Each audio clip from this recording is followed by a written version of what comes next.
It's a pretty exciting day for us. After nearly a year-long project, one by one, tornado sirens are installed throughout Clark County. Unfortunately, we can't predict the weather, but hopefully we can at least provide our citizens with some fair warning. The 4 new sirens will cover Mad River Township and the village of Enon. Chief David Least says the project is especially important because of all the outdoor activities in the area. We have community Little League, soccer, softball, and we have some events with over 2,000 to 3,000 people at these events. And also the local high school with their football games and soccer games.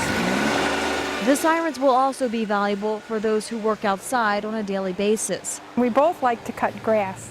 Linda Thomas owns Wren Haven Landscaping and says the sirens would help alert her to what's coming. I would get in my truck and head home. The sirens are being installed 12 years to the day after an F4 tornado struck Xenia, killing 1 person and injuring dozens. I did see the damage, and I'm happy to see how they've rebuilt and have a positive attitude in Xenia.